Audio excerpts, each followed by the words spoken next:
Imagine this: every morning, you wake up, rush through traffic, sit under fluorescent lights for 8 hours, and go home exhausted. You tell yourself it's for the paycheck, to buy things that make you happy. But when you look at your bank account, your stress, and your free time, you realize something's wrong. That's when the question hits you, the same one this book asks. Are you trading your life energy for money? In Your Money or Your Life, authors Vicki and Joe Dominguez challenge everything we think we know about work, wealth, and happiness. It's not just a book about money, it's a blueprint for freedom. Freedom from debt.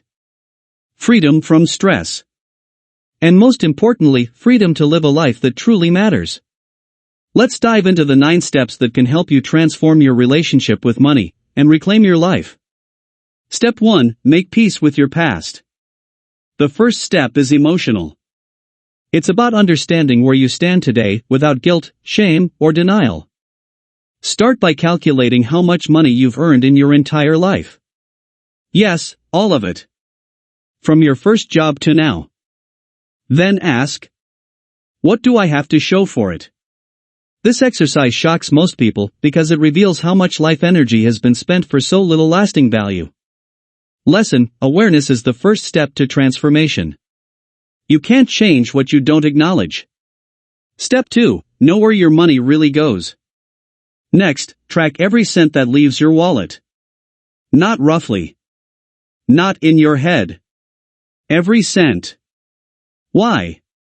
Because what gets measured gets managed. When you see your true spending habits, the snacks, subscriptions, impulse buys, you start realizing how your money leaks away. And once you track your spending for a few weeks, you'll start asking deeper questions. Do I really need this? Does this purchase bring me joy, or is it just habit? Lesson: each dollar is a piece of your life energy. Spend it consciously. Step 3. Calculate the real cost of your life energy. This step changes everything. Most people think they earn $20 an hour, $50 an hour, or $100 an hour. But the authors argue that's not the real number. You have to subtract the hours you spend commuting, getting ready for work, decompressing afterward, or buying things just to survive the job, like coffee, clothes, or therapy. Then divide your total take-home pay by those hours. Suddenly, your $25 an hour job might really pay $12 an hour, or less. Lesson: when you spend $60 on dinner, you're not spending money, you're spending 5 hours of your life. Step 4. Ask the magic question: is it worth my life energy? Every time you're about to spend money, pause and ask, is this worth the life energy I exchanged to earn it? If the answer is no, you've just found an opportunity to save and gain time back in your life. The goal isn't to live like a monk. It's to live intentionally. Spend on what truly adds value, and cut the rest without guilt. Lesson: conscious spending leads to freedom, not deprivation. Step 5. Create a wall chart, see your progress. Here's where things get visual and powerful. The authors suggest making a simple chart with monthly income, monthly expenses, cumulative investment income. Then, track it every month.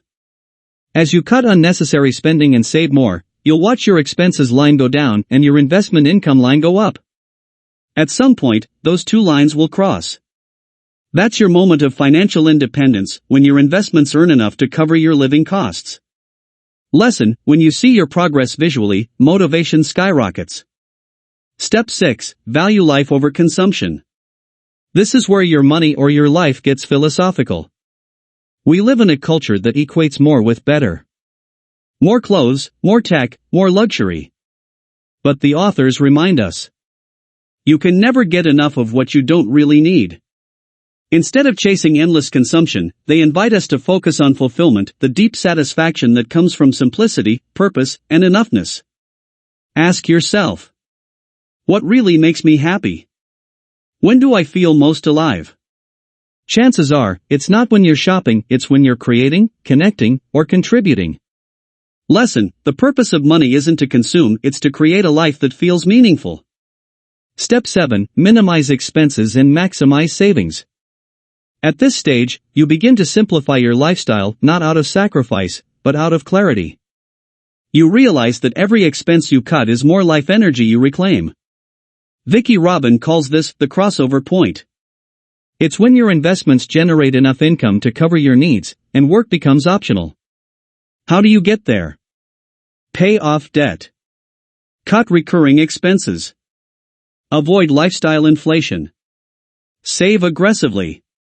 Even small choices like cooking at home or buying used instead of new can move you toward freedom faster. Lesson: frugality isn't about cheapness, it's about choosing what matters most. Step 8. Invest the surplus wisely. Once your expenses are under control and you're saving consistently, it's time to make your money work for you. Dominguez and recommend simple, long-term, low-risk investing, often through broad index funds. You don't need to be a Wall Street genius. The goal isn't to beat the market, it's to achieve steady growth and security. As your investment income grows, your dependence on a paycheck shrinks. Eventually, your savings produce enough income to cover your living expenses forever.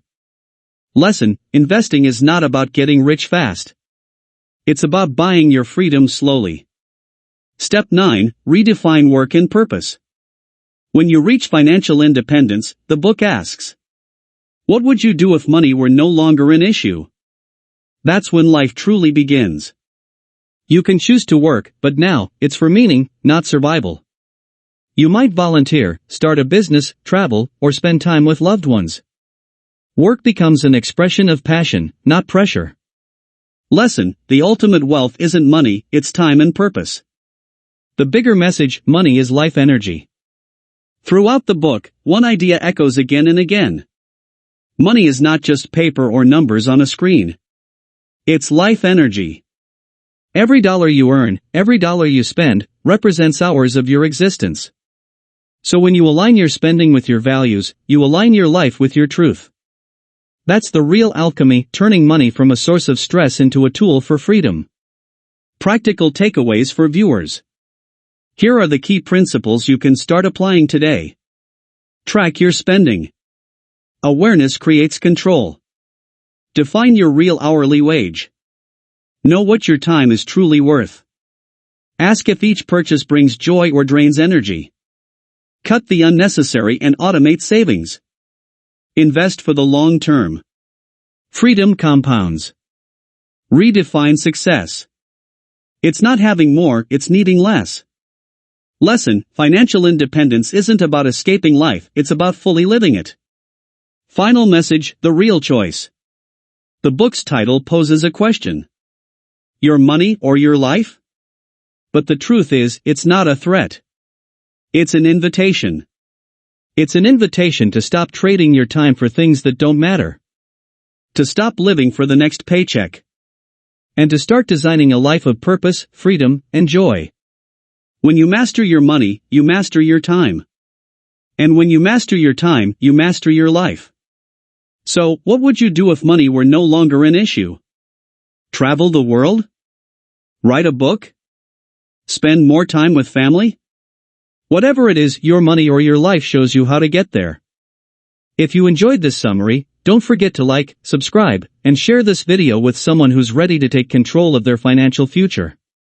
Because in the end, wealth isn't about what's in your wallet. It's about what's in your life.